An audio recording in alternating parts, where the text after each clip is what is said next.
বিএনপিপন্থী শিক্ষক এবং জামাতপন্থী শিক্ষকদের যারা দায়িত্ব পালন করতেছিলেন তাদের অনেকেই ভোট কারচুপির মহড়ায় মেতেছিল। 70% ঢাকা বিশ্ববিদ্যালয় প্রশাসন ইতিমধ্যে বিএনপি জামাত হয়ে গেছে। 11 মাসেও তো ডাকসু নির্বাচনটা দিতে পারে নাই, তারা পেরেছে, অভ্যুত্থান পরবর্তী সময়ে পারে নাই। 11 মাস আমরা ফাইট করে অনশন করে ডাকসুটা নিয়ে আসছি। যারা ডাকসুর জন্য একটা দিন রাজপথে নামে নাই, যারা ডাকসুকে বাধা দিয়েছে, তারা এখন ডাকসুকে জেতার জন্য সারা বাংলাদেশ থেকে, সারা ঢাকা শহর থেকে লোকজন ঢাকা বিশ্ববিদ্যালয় আশপাশে মহড়া দিচ্ছে। এই হলো আসলে বাস্তবতা, বুঝতে পেরেছেন? সেই জায়গা থেকে বলছি, এটা কোনো তামাশা নয়, এটা একটা ছাত্র সংসদ নির্বাচন। আপনারা এটা নিয়ে যা শুরু করছেন, যা করতেছেন, শিক্ষার্থীদের সাথে প্রতারণা ছাড়া, শিক্ষার্থীদের সাথে ছলনা ছাড়া আর কোনো কিছু নাই। কি হয়েছে আমি বলি, ভোট কাস্টিং কত পার্সেন্ট হয়েছে বলেন? আপনাদের দেখেছেন 80% উপরে বলা হচ্ছে। ভোট কাস্টিং কত পার্সেন্ট হয়েছে? 80%। আপনারা তো ভাই সারাদিন ছিলেন না ক্যাম্পাসে। 80% যদি ভোট কাস্টিং হয় তাহলে কত হাজার শিক্ষার্থী হয়? 80% ভোট কাস্টিং হলে আমরা যদি ধরে নেই যে এইখানে 31,000 শিক্ষার্থী, আরে ভাই ঢাকা বিশ্ববিদ্যালয়ে যদি 30,000 শিক্ষার্থী ঢোকে, ঢাকা বিশ্ববিদ্যালয়ে কি আপনি পা রাখার জায়গা পাবেন? এটা কমন সেন্সে কি বলে? ঢাকা বিশ্ববিদ্যালয়ে যদি 30,000 শিক্ষার্থী আসে, আপনি কি পা রাখার জায়গা পাবেন? এত ভোট কাস্টিং কিভাবে হলো শোনেন এবার। ভোট কাস্টিংটা কিভাবে হয়েছে?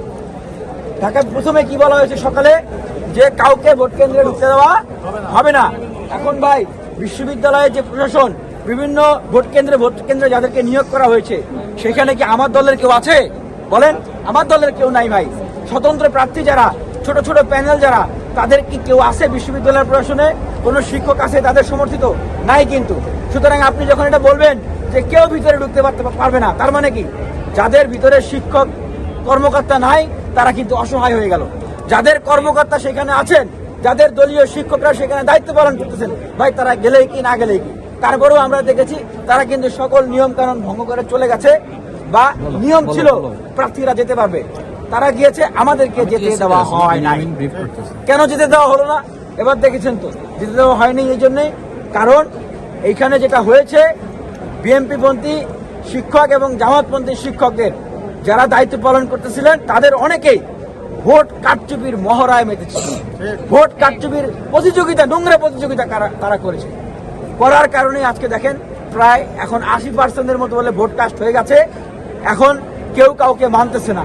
এখন দুই পাশে বিশ্ববিদ্যালয়ের দুই পাশে মহড়া দিতেছে যে ডাকসু আমাদেরকে ভাগ করে দিতে হবে, ঢাকা বিশ্ববিদ্যালয় আমাদেরকে ভাগ করে দিতে হবে, না হলে আমরা এখন ঢাকা বিশ্ববিদ্যালয়ে ঢুকে পড়বো। সাদিক কাইয়ুম বললেন যে ছাত্র দলের হচ্ছে ব্যালট পেপার ফিল আপ করে রাখা হয়েছিল, বলেন নাই? হ্যাঁ বলেছেন। আর ছাত্র শিবিরের যে ব্যালট পেপার ফিল আপ করে রাখা হয়েছিল এটা তো সবাই জানছে। তাহলে এই দুই দলেরই তো ঘটনা।